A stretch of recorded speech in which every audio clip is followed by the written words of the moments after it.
You know what's wild? Most people think hitting $10,000 in savings is just about the money. It's a nice round number, a milestone for sure, but they see it as just a bigger digit in your bank account. But that's not what's really happening. The biggest change isn't financial at all, it's psychological. It happens deep in your brain. And once you understand how your thinking rewires itself when you cross that line, you'll see why so many people say their entire life transformed. Not because they got rich, but because they finally stopped being afraid. Picture this quick visual: coffee cup, phone, $10,000 on screen.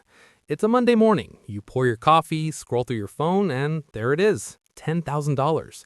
You sip your coffee slowly, heart still racing a bit, and realize for the first time in months, maybe years, you can actually breathe. That cold, sinking feeling of panic that hit every time a bill came due, it's quieter now, subtle, almost gone. Let me ask you something. If your car died tomorrow, or your landlord unexpectedly hiked the rent, or a surprise medical bill appeared in the mailbox, what's the very first feeling that washes over you? That frantic calculation, that tight stomach, that sense of dread? Chances are, if you're like most Americans, it still sneaks in sometimes. Quick pop-up stat: 70% of American households are financially unhealthy. Other studies show that money negatively impacts the mental health of over 2 in 5 US adults. This isn't just a statistic, it's a state of being, a constant low-grade anxiety that quietly drains your energy and shapes every choice you make.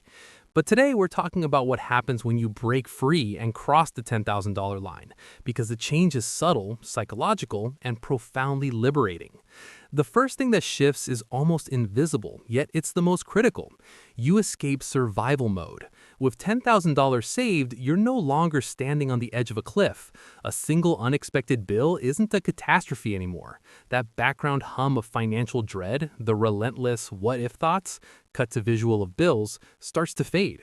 And when that noise quiets, something amazing happens. You get your brain back. You start making decisions based on desire, not fear. Think about work. Imagine a job you hate, the stress bleeding into home life. With only a few $100s in savings, quitting is impossible. 2 weeks without a paycheck is a disaster. You stay, you tolerate it, you're trapped. Your lack of savings becomes a cage. Now picture the same scenario with $10,000 tucked safely in a high-yield account. That 2-week gap? Inconvenient, not catastrophic. You can start seeking better opportunities. You can negotiate your salary. You can say no to a bad offer. The power dynamic flips. This isn't about wealth, it's about tactical freedom. Even daily decisions change. Grocery shopping, small bills, or splitting rent with a roommate. Decisions that once induced panic now feel manageable. You start to think clearly, even strategically. Next comes the psychological breakthrough. For many, saving seems hopeless at first. Putting aside $50 or $100 feels like filling an ocean with a thimble. It's easy to believe you're just not good with money. But that 5-figure number in your account proves otherwise. You've delayed gratification, resisted impulse buys, stayed disciplined. That tangible proof rewires your identity. You're no longer just a consumer, you're a builder, someone who creates stability. That shift matters. Suddenly, saving $20,000 or investing doesn't feel impossible. It feels like the next step. You've unlocked a new level of confidence in yourself, and that momentum is more valuable than the dollars themselves. And yes, I've done this myself. Seeing a milestone in numbers alone doesn't make you feel rich, but it makes you feel capable. That capability, once felt, ripples through every choice you make. Before a savings cushion, your tolerance for risk is near zero. Every disruption feels like a disaster. With $10,000 in the bank, your relationship with risk recalibrates. You don't become reckless, you become strategic. That buffer allows you to take smart risks, investing a small portion in index funds, enrolling in a course to upskill, or launching a side project. Quick visual: small projects/side hustles.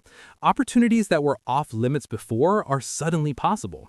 Even spending habits shift. Every purchase is now weighed not just by price, but by value. You start asking, is this worth the time and energy it took to earn it?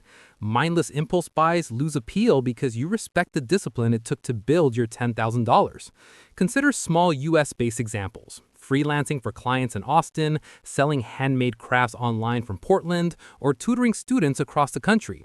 All low-risk ways to grow skills and income. Which one could you try now that wasn't possible before? Here's where many stumble after hitting $10,000. Lifestyle inflation trap. Some splurge immediately. New gadgets, vacations, fancy dinners. The buffer disappears fast. Paralysis by fear. Others hoard and never take any calculated risks, missing opportunities. The smart path? Balance. Treat $10,000 as a fortress. Keep it in a separate account for true emergencies only. Let it be your zero line. Protect it, but recognize it's a foundation, not a finish line. Once your emergency fund covers 3 to 6 months of expenses, direct savings to other goals. Pay off high-interest debt, invest for retirement, save for a down payment. $10,000 wasn't the end game, it unlocked the other levels. Having $10,000 doesn't erase life's problems. Jobs can change, investments fluctuate, emergencies appear, but it removes a chronic source of suffering, constant financial stress. You're no longer reacting to life, you're steering it. Each decision becomes intentional. Unexpected bills are challenges, not crises.